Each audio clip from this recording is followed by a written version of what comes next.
Okay, we're going to move into a section of the day now called Hidden Values, Data, Discovery and Recommendation, obviously building a little bit on what Lucas just said. So, how can algorithms unlock unforeseen value in archives and data sets? What are the value logics that drive data-driven experiences? What are the current problems of recommendation and discovery? In this sort of section, we're going to assess the value of data and ask how the value from existing data sets can be realised, and can we develop smarter ways to find things moving in a world of curated and nuanced search and discovery. So we're going to have a couple of talks and then we're going to have a panel. So for the first talk, I think I'm correct in saying if I move to the next slide, it's going to be Brendan's name, is that right?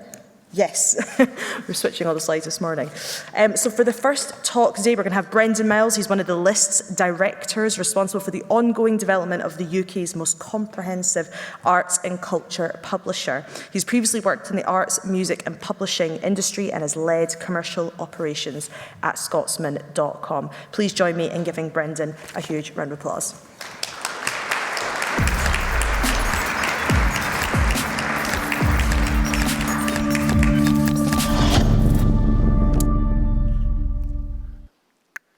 So as the themes of this conference today are the links between artificial intelligence and creativity, I thought I'd riff on this a little bit. And I came up with the title of Cultural Intelligence for this talk. It actually fits really rather well for what I'm going to talk to you about. Now, the list started off in 1985 as Scotland's answer to Time Out. Our ethos was to bring arts and culture to the widest number of people possible. And we started off by doing that with a printed magazine for Edinburgh and Glasgow, where we covered theatre, dance, music, suggested where people could go and have a good time. Amazingly, we still actually publish that magazine today, but our world has changed unimaginably. We used to collect live events listings by hand from printed brochures.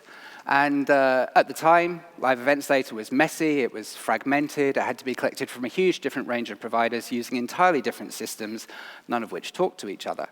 Fast forward 35 years, and live events data is still messy, it's still fragmented, still has to be collected from a huge different range of providers, none of which talk to each other. But the way in which we collect those listings has changed unimaginably. These days, we use artificial intelligence and semantic web processes to collect around 45,000 different live events, 600,000 different performances live at any one time across the length and breadth of the UK. It's the largest, most comprehensive, most accurate, and most far-reaching data set of UK live events data that exists anywhere.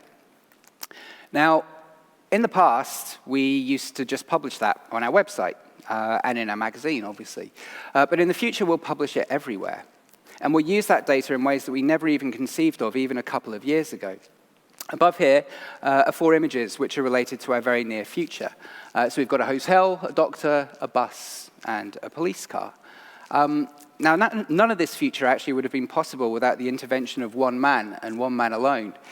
Ladies and gentlemen, I give you Ed Sheeran.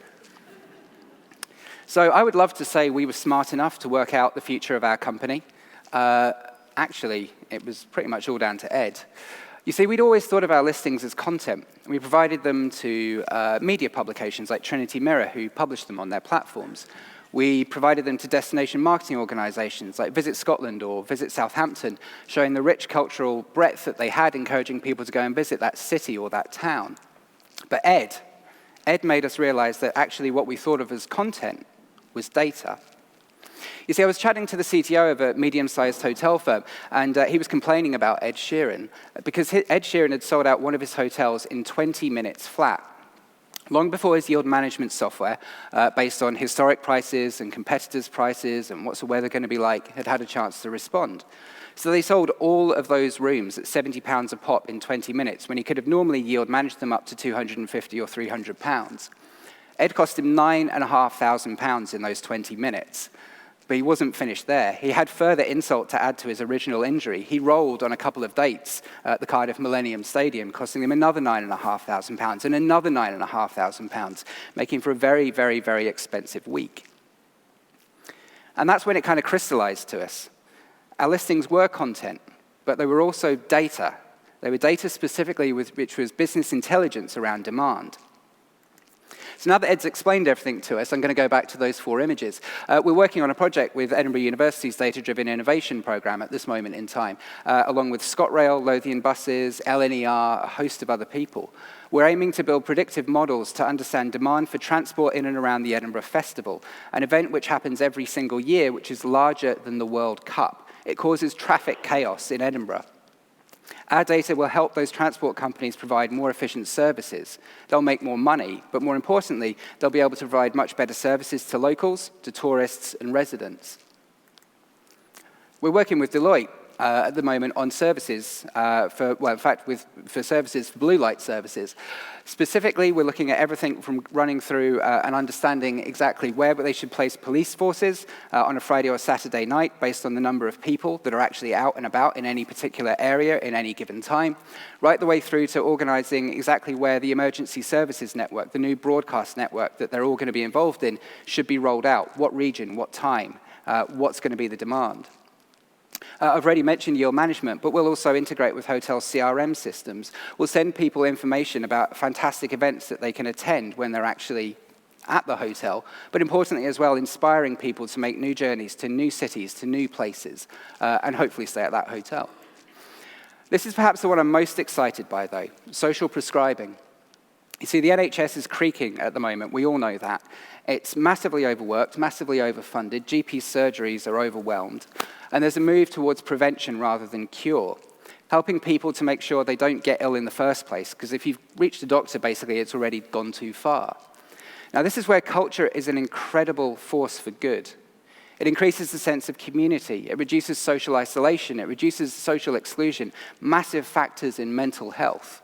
Imagine becoming a mother and being able to know exactly the 15 different places you could go and take your child, all the different things you could do as soon as that happens. Reaching the age of 60 and not just receiving a bus pass, but receiving information about local community groups, local walking groups, local art groups, keeping your mind and your body healthy. And the best thing about all of these things is so much of what we're doing fits with our original ethos of bringing arts and culture to the widest number of people possible. So I genuinely have no idea what the future is going to be, but we envision a future where live events data is as ubiquitous as the weather data is now, where we've helped encourage more people than ever before to experience arts and culture, and where we're happier and healthier as a society as a result of it. Hopefully where we've combined culture and intelligence for the benefit of all. Thank you.